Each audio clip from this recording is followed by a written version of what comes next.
Hello everyone, welcome to my YouTube channel commerce with Swati. आज की class में हम लोग 50 ऑब्जेक्टिव टाइप क्वेश्चन यानी कि एमसीक्यूज के आंसर को डिटेल में जानेंगे, जो आपके एग्जाम के पॉइंट ऑफ व्यू से बहुत ही इम्पोर्टेंट होने वाला है। आप इसे जरूर पढ़ ले, जरूर देख ले, ताकि एग्जाम में आप इसका लाभ उठा पाए।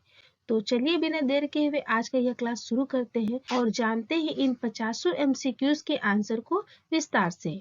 पहला क्वेश्चन है, किसने कहा कि अर्थशास्त्र धन का विज्ञान है? Who said it economics is a science of wealth? Option A Robbins, option B Marshall, option C Adam Smith या ऑप्शन डी जेके मेहता। तो स्टूडेंट, अर्थशास्त्र को धन का विज्ञान कहा है अर्थशास्त्र के पिता यानी कि एडम स्मिथ ने। एडम स्मिथ जी के अनुसार अर्थशास्त्र को धन का विज्ञान बोला गया है। उनके अनुसार अर्थशास्त्र में अध्ययन किया जाता है कि धन क्या है, धन की मात्रा को कैसे बढ़ाया जाए और आर्थिक विकास के लिए धन की बचत या धन को कहां और कैसे निवेश किया जाए, इस पर उन्होंने बात कही है। दूसरा है, निम्नलिखित में कौन उत्पत्ति का साधन नहीं है? Which of the following is not a factor of production? Option A भूमि लैंड, ऑप्शन बी मुद्रा मनी, ऑप्शन सी श्रम लेबर या ऑप्शन डी पूंजी कैपिटल। हम जानते हैं कि उत्पत्ति के 4 साधन होते हैं, भूमि, श्रम, पूंजी और उद्यमी। यहाँ पे तीनों साधन का जिक्र किया गया है, लेकिन ऑप्शन बी में जो है मुद्रा, यह उत्पत्ति का साधन नहीं है, इसलिए ऑप्शन बी इस क्वेश्चन का आंसर होगा। क्वेश्चन नंबर 3, भारत में 1 रुपया का नोट कौन जारी करता है? In India 1 rupee note is issued by option A भारतीय reserve bank, reserve bank of India, option B Bharat सरकार का वित्त विभाग, finance department of the government of India, option C भारतीय state bank, state bank of India या option D इनमें से कोई नहीं, नन ऑफ दीज। तो 1 रुपया का नोट जारी करने का अधिकार भारत सरकार का वित्त विभाग का है, इसलिए ऑप्शन नंबर बी इस क्वेश्चन का आंसर होगा। क्वेश्चन नंबर 4, प्रत्यक्ष कर है, डायरेक्ट टैक्स इज ऑप्शन ए आयकर इनकम टैक्स, ऑप्शन बी उपहार कर गिफ्ट टैक्स, ऑप्शन सी दोनों बोथ या ऑप्शन डी इनमें से कोई नहीं, नन ऑफ दीज। तो यहाँ पर आयकर और उपहार कर दोनों ही प्रत्यक्ष कर है, इसलिए ऑप्शन नंबर सी इस क्वेश्चन का आंसर होगा। क्वेश्चन नंबर 5, व्यष्टि अर्थशास्त्र के अंतर्गत निम्न में किसका अध्ययन किया जाता है?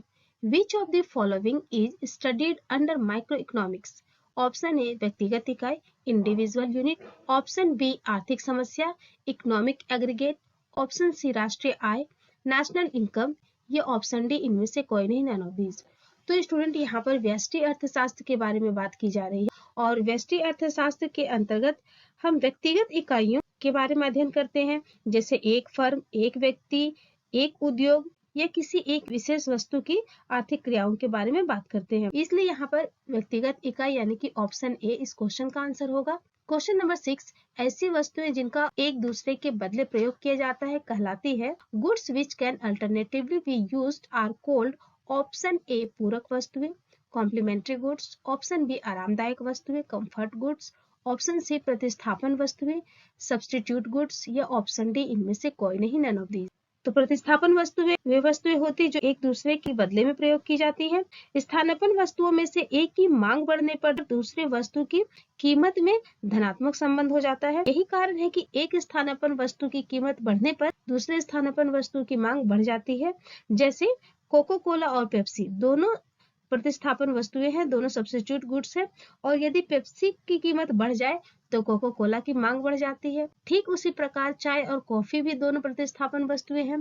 तो इस प्रकार प्रतिस्थापन वस्तुओं में एक वस्तु की कीमत बढ़ने पर दूसरे वस्तु की मांग बढ़ जाती है। क्वेश्चन नंबर 7, मांग को प्रभावित करने वाले तत्व निम्नलिखित में से कौन से हैं? Which of the following factor affects demand? Option A कीमत प्राइस, ऑप्शन बी आय में परिवर्तन change in income, option C उपभोक्ता की रुचि taste of the customer, option D उपर्युक्त सभी ऑल दी अबव। तो यहाँ पर बात किया जा रहा है मांग को प्रभावित करने वाले तत्व के बारे में। तो जो कीमत है, प्राइस है, यह भी मांग को प्रभावित करती है। अगर प्राइस कम होगा तो उसका मांग ज्यादा हो जाता है और प्राइस अगर अधिक होती है तो उसका मांग कम हो जाती है। दूसरा, आय में परिवर्तन, उपभोक्ता की आय भी मांग को प्रभावित करती है। जिस तरह उपभोक्ता की आय कम होगी तो मांग भी कम करेगा और आय में वृद्धि होने पर उसकी भी मांग बढ़ जाती है। उपभोक्ता की रुचि भी मांग को प्रभावित करती है। जिस वस्तु या उत्पाद में उपभोक्ता की रुचि अधिक होती है उसकी मांग बढ़ जाती है और या जिस वस्तु या उत्पाद में उपभोक्ता की रुचि कम होती है उसकी मांग कम होती है। तो ये तीनों फैक्टर है, ये तीनों तत्व है जो मांग को प्रभावित करते हैं, इसलिए ऑप्शन डी इस क्वेश्चन का आंसर होगा। क्वेश्चन नंबर 8, निम्नलिखित में किसके अनुसार मुद्रा वह है जो मुद्रा का कार्य करे? Money is what money does, who said it? Option A Hartley Withers, option B Hawtrey, option C professor Thomas, ये option D Keynes. Hartley Withers ji का कहना था कि मुद्रा वह है जो मुद्रा का कार्य करे, इसलिए ऑप्शन ए इस क्वेश्चन का आंसर होगा। क्वेश्चन नंबर 9, उत्पादन का सक्रिय साधन है। An active factor of production is option A पूंजी कैपिटल, ऑप्शन बी श्रम लेबर, ऑप्शन सी भूमि लैंड, ये ऑप्शन डी इनमें से कोई नहीं, नन ऑफ दीज। उत्पादन का सक्रिय साधन पूछा जा रहा है और उत्पादन का सक्रिय साधन एक ही होता है, वो है श्रम, क्योंकि उत्पादन के साधन तो पूंजी भी है भूमि भी है, लेकिन ये दोनों निष्क्रिय साधन होते हैं, इसलिए ऑप्शन बी इस क्वेश्चन का आंसर होगा। क्वेश्चन नंबर 10, एकाधिकार की विशेषता है। Feature of monopoly is option A फर्मों या विक्रेताओं की अधिक संख्या, लार्ज नंबर ऑफ फर्म्स और सेलर्स, ऑप्शन बी फर्मों का स्वतंत्र प्रवेश व छोड़ना, free entry and exit of firms, option C एक विक्रेता तथा अधिक क्रेता, one seller and large number of buyers, option D इनमें से कोई नहीं, नन ऑफ दीज। एकाधिकारी बाजार की विशेषता है कि इसके अंतर्गत क्रेताओं की संख्या अधिक होती है, लेकिन विक्रेता हमेशा एक व्यक्ति होता है, इसलिए एकाधिकार की विशेषता यहाँ ऑप्शन नंबर सी होगा, एक विक्रेता तथा अधिक क्रेता। क्वेश्चन नंबर 11, उस वक्र का नाम बताएं जो आर्थिक समस्या को दर्शाता है। Mention the name of the curve which shows economic problems. Option A उत्पादन वक्र, प्रोडक्शन कर्व, ऑप्शन बी मांग वक्र, डिमांड कर्व, ऑप्शन सी उदासीनता वक्र, इंडिफरेंस कर्व, या ऑप्शन डी उत्पादन संभावना वक्र, प्रोडक्शन पॉसिबिलिटी कर्व। तो आर्थिक समस्याओं के अंतर्गत 4 प्रकार की समस्याओं को रखा गया है, जैसे किन वस्तुओं का उत्पादन किया जाए और कितनी मात्रा में किया जाए। दूसरी समस्या उत्पादन कैसे करना है। तीसरी समस्या है संसाधनों का पूर्ण उपयोग कैसे संभव होगा, और चौथी समस्या है साधनों का विकास कैसे होगा। तो इन सभी आर्थिक समस्याओं को दर्शाने के लिए उत्पादन संभावना वक्र का प्रयोग किया जाता है, इसलिए ऑप्शन डी इस क्वेश्चन का आंसर होगा। क्वेश्चन नंबर 12, अवसर लागत का वैकल्पिक नाम क्या है? What is the alternative name of opportunity cost? Option A आर्थिक लागत इकोनॉमिक कॉस्ट, ऑप्शन बी संतुलित कीमत इक्विलिब्रियम प्राइस, ऑप्शन सी सीमांत लागत मार्जिनल कॉस्ट, ये ऑप्शन डी औसत लागत एवरेज कॉस्ट। तो यहाँ पर औसत लागत का वैकल्पिक नाम पूछा जा रहा है और औसत लागत का वैकल्पिक नाम है सीमांत लागत, इसलिए ऑप्शन सी इस क्वेश्चन का आंसर होगा। क्वेश्चन नंबर 13, सामान्यतः एक उदासीनता वक्र होता है। Generally, an indifference curve is option A वृत्ताकार circular shaped, option B U आकार का यू शेप्ड, ऑप्शन सी मूल बिंदु की ओर उत्तल उन्तोदर convex to the origin, option D मूल बिंदु की ओर अवतल अवनतोदर कनकेव टू द ओरिजिन। तो इसका आंसर होगा ऑप्शन नंबर सी, क्योंकि उदासीनता वक्र मूल बिंदु की ओर उत्तर या कन्वेक्स टू द ओरिजिन होता है। क्वेश्चन नंबर 14, मांग वक्र का सामान्यतः ढाल होता है। Demand curve generally slopes option A बाएं से दाएं ऊपर की ओर, upward from left to right, option B बाएं से दाएं नीचे की ओर, downward from left to right, option C X अक्ष के समानांतर parallel to X axis, option D Y अक्ष के समांतर पैरेलल टू वाई एक्सिस। तो इसका आंसर होगा ऑप्शन नंबर बी, क्योंकि सामान्यतः मांग वक्र का ढाल बाएं से दाएं नीचे की ओर होता है। क्वेश्चन नंबर 15, उपयोगिता की निम्न में कौन सी विशेषताएं हैं? Which of the following is a characteristics of utility? Option A उपयोगिता एक मनोवैज्ञानिक धारणा है। Utility is a psychological phenomenon. Option B उपयोगिता व्यक्तिपरक होती है। Utility is subjective. Option C उपयोगिता पर विचार सापेक्षिक है। Utility is relative concept. Option D उपर्युक्त सभी ऑल द अबव। तो यहाँ पर उपयोगिता की विशेषता के बारे में पूछा गया है और उपयोगिता एक मनोवैज्ञानिक धारणा है। ये बिल्कुल सही है, क्योंकि उपयोगिता की जो धारणा है वो मनोवैज्ञानिक है। व्यक्तिपरक भी है, अलग अलग व्यक्ति के लिए किसी वस्तु या उत्पाद की उपयोगिता भी अलग अलग होती है, इसलिए यह व्यक्तिपरक भी होती है। और सापेक्षिक भी है। तो इस प्रकार उपयोगिता में ये तीनों विशेषताएं पाई जाती है, इसलिए ऑप्शन डी इस क्वेश्चन का आंसर होगा। क्वेश्चन नंबर 16, उपयोगिता का गणनवाचक सिद्धांत निम्न में किसने प्रस्तुत किया? Who gave the cardinal concept of utility? Option A Marshall, option B Hicks, option C Samuelson या ऑप्शन डी पिगू। तो उपयोगिता के गणवाचक सिद्धांत प्रस्तुत किए थे मार्शल जी ने, इसलिए ऑप्शन ए इस क्वेश्चन का आंसर होगा। क्वेश्चन नंबर 17, समसीमांत उपयोगिता नियम को कहा जाता है? Law of equimarginal utility is called. Option A उपयोगिता वृद्धि नियम, law of increasing utility, option B उपयोगिता ह्रास नियम, law of diminishing utility, option C प्रतिस्थापन का नियम, लॉ ऑफ सब्स्टिट्यूशन या ऑप्शन डी इनमें से कोई नहीं, नन ऑफ दीज। तो समसीमांत उपयोगिता नियम को कहा जाता है प्रतिस्थापन का नियम, इसलिए ऑप्शन सी इस क्वेश्चन का आंसर होगा। क्वेश्चन नंबर 18, तटस्था वक्र का झुकाव होता है indifference curve slopes. Option A दाएं से बाएं, from right to left, option B बाएं से दाएं, from left to right, option C दोनों, बोथ, ये ऑप्शन डी इनमें से कोई नहीं, नन ऑफ दीज। तो तटस्था वक्र यानी कि इंडिफरेंस जो कर्व है उसका झुकाव हमेशा बाएं से दाएं की ओर होता है, इसलिए ऑप्शन बी इस क्वेश्चन का आंसर होगा। क्वेश्चन नंबर 19, उपभोक्ता व्यवहार का अध्ययन किया जाता है। Consumers behaviour is studied in. Option ए सूक्ष्म अर्थशास्त्र में, माइक्रो इकोनॉमिक्स, ऑप्शन बी व्यापक अर्थशास्त्र में, मैक्रो इकोनॉमिक्स, ऑप्शन सी आई सिद्धांत में, इनकम थ्योरी, या ऑप्शन डी इनमें से कोई नहीं, नन ऑफ दीज। तो उपभोक्ता व्यवहार का अध्ययन किया जाता है सूक्ष्म अर्थशास्त्र में, तो इसलिए ऑप्शन ए इसका सही आंसर होगा। क्वेश्चन नंबर 20, किस प्रकार की वस्तुओं के मूल्य में कमी होने से मांग में वृद्धि नहीं होती? In which goods price fall does not make any increase in demand?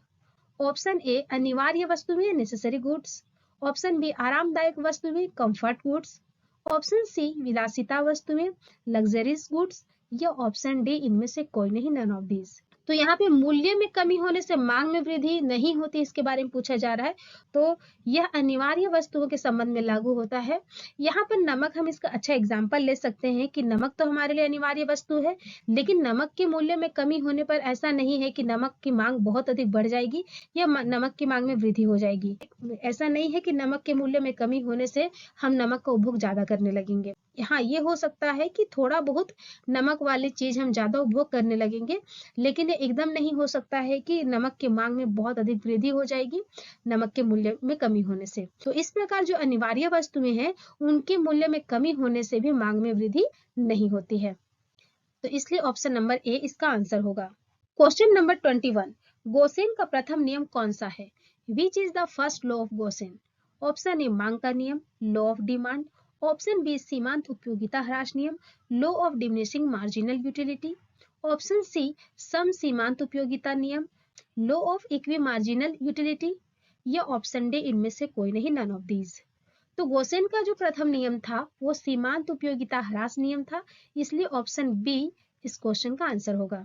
Question number 22, अदृश्य मदों के अंतर्गत निम्नलिखित में किसे सम्मिलित किया जाता है? Which one is the invisible item of balance of payment? Option A banking, option B जहाजरानी यानी कि शिपिंग, ऑप्शन सी सूचना कम्युनिकेशन, या ऑप्शन डी इनमें से सभी, ऑल ऑफ दीज। तो अदृश्य मदों के अंतर्गत शिपिंग को शामिल किया जाता है, इसलिए ऑप्शन बी इस क्वेश्चन का आंसर होगा। क्वेश्चन नंबर 23, भारत का वित्तीय वर्ष है financial year in India is. Option ए 1 अप्रैल से 31 मार्च, अप्रैल 1 टू मार्च 31, ऑप्शन बी 1 जनवरी से 31 दिसंबर, जनवरी 1 टू दिसंबर 31, ऑप्शन सी 30 अक्टूबर से 1 सितंबर, अक्टूबर 1 टू सितंबर 30, ऑप्शन डी इनमें से कोई नहीं, नन ऑफ दी अबव। तो यहाँ पर भारत का वित्तीय वर्ष के बारे में पूछा जा रहा है, तो भारत का वित्तीय वर्ष है 1 अप्रैल से 31 मार्च।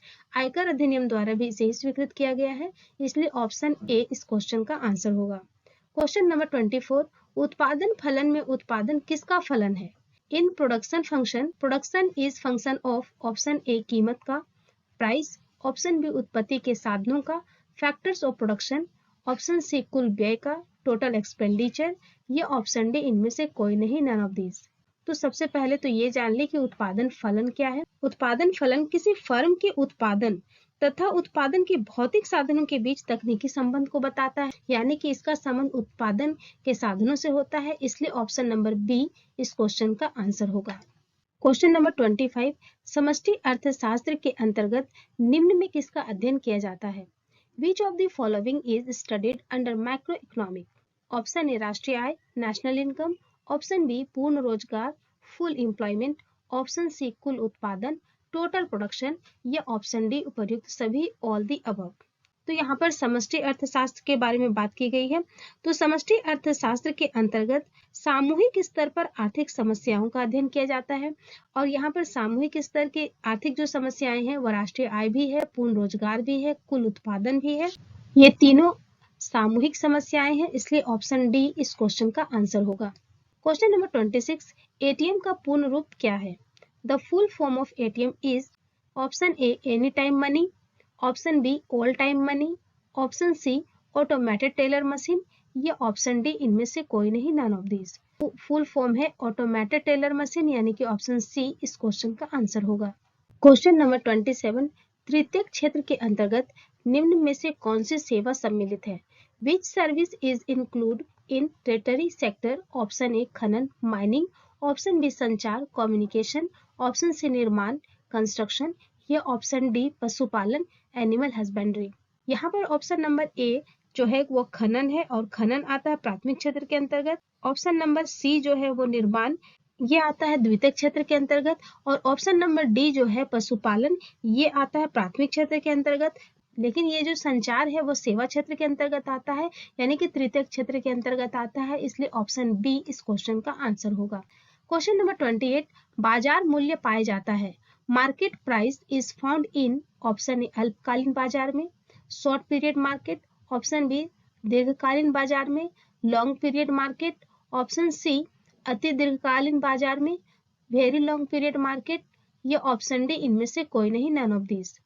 तो यहाँ पर बाजार मूल्य की बात हो रही है, और बाजार मूल्य अल्पकालीन बाजार में पाया जाता है, इसलिए ऑप्शन नंबर ए इस क्वेश्चन का आंसर होगा।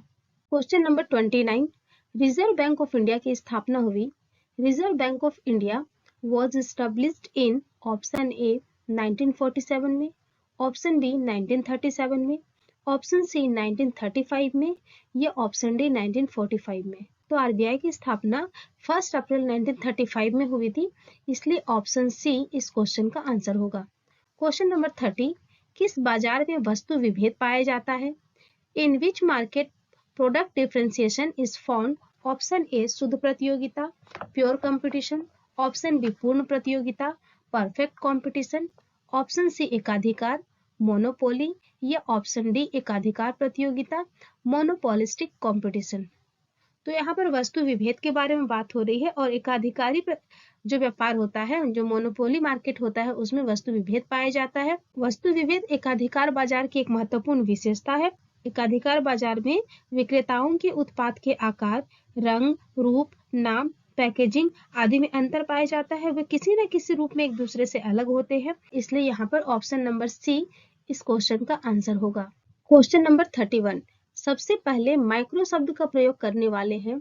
The word micro was firstly used by option A Marshall, option B Boulding, option C Keynes, या option D Ragnar Friis.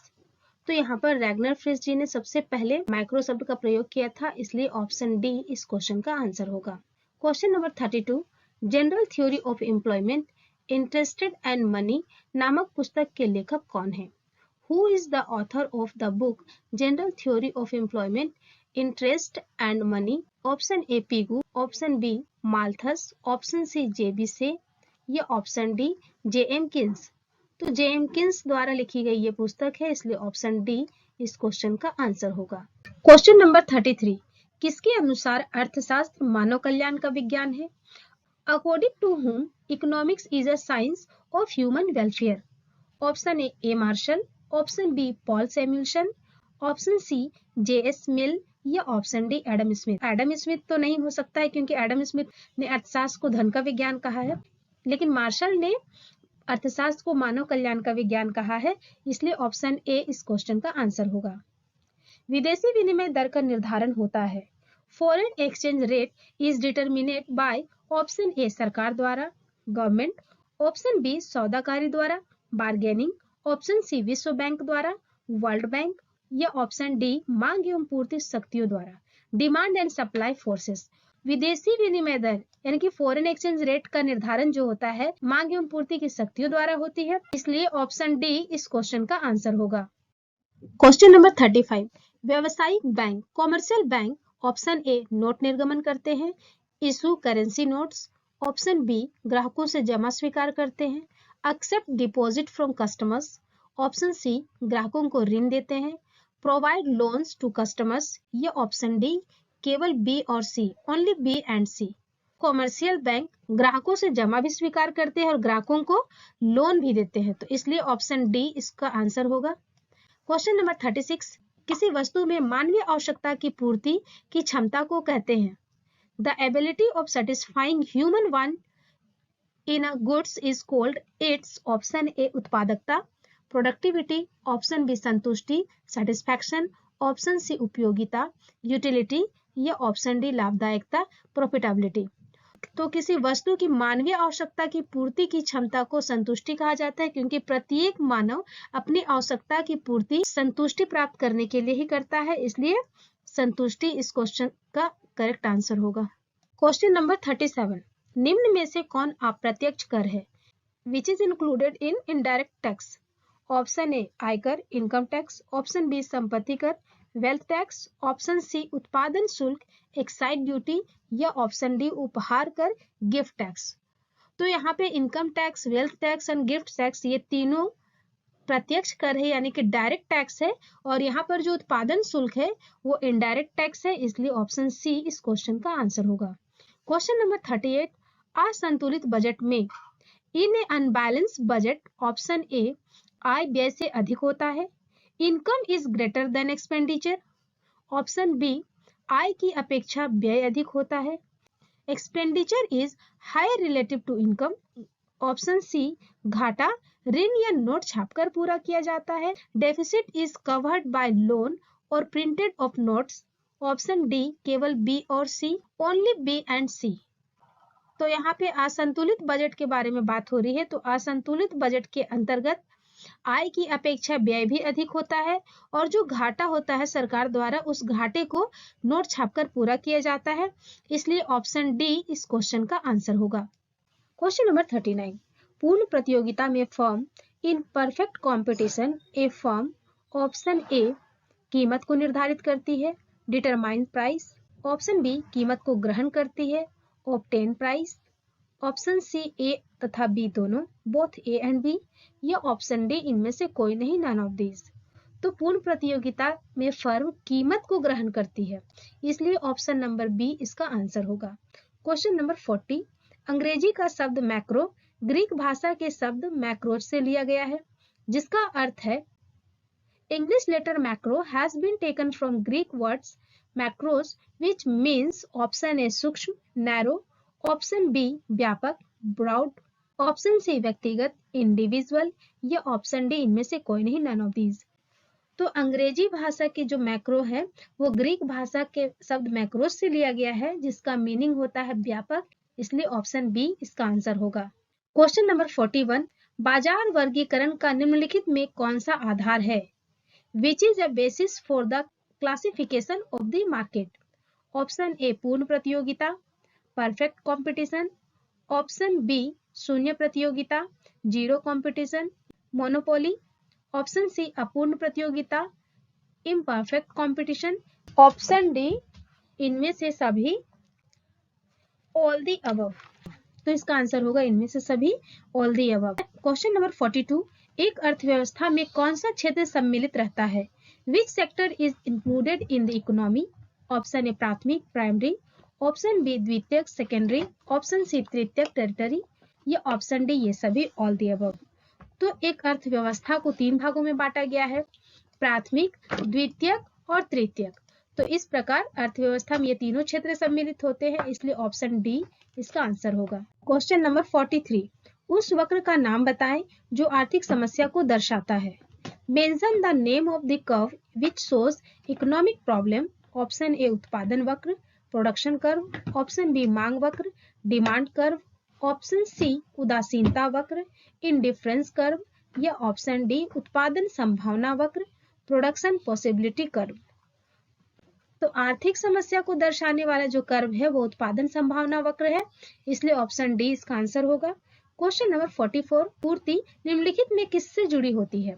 Supply is associated with option A किसी समय की अवधि, a time period, option B कीमत price, option C A और B दोनों, both A and B, या option D इनमें से कोई नहीं, नन ऑफ दीज। तो पूर्ति जो है वो हमेशा किसी समय से भी जुड़ी होती है और कीमत से भी जुड़ी होती है, इसलिए ऑप्शन सी इसका आंसर होगा। क्वेश्चन नंबर 45, एकाधिकार बाजार किसे दर्शाता है?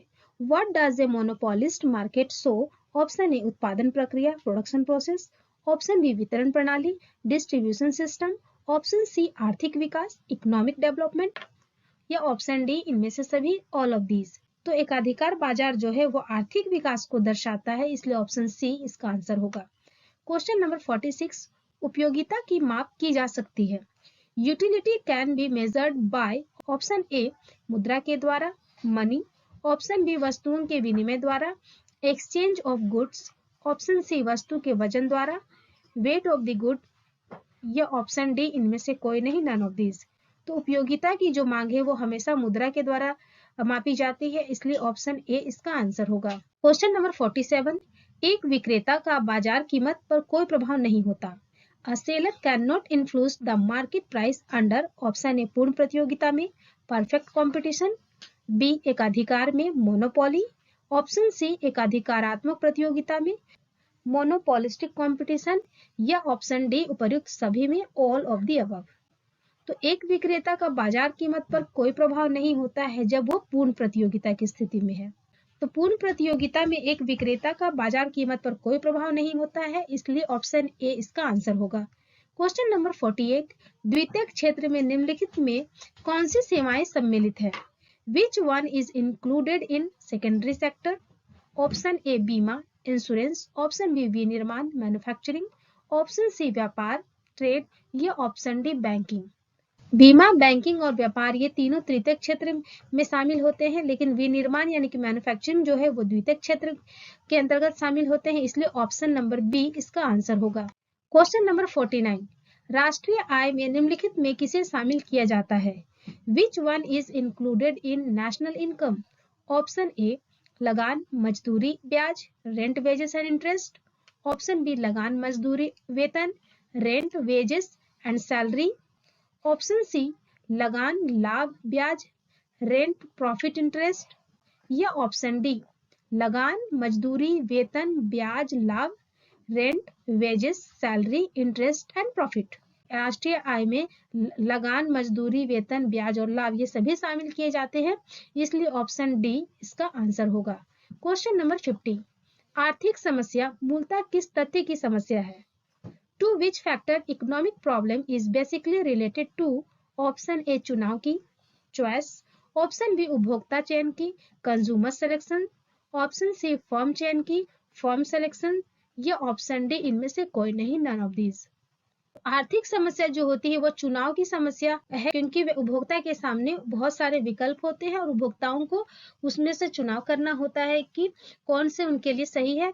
तो इस प्रकार आर्थिक समस्या जो होती है वो मूलतः चुनाव की समस्याएं होती है। इस प्रकार ऑप्शन ए इसका आंसर होगा।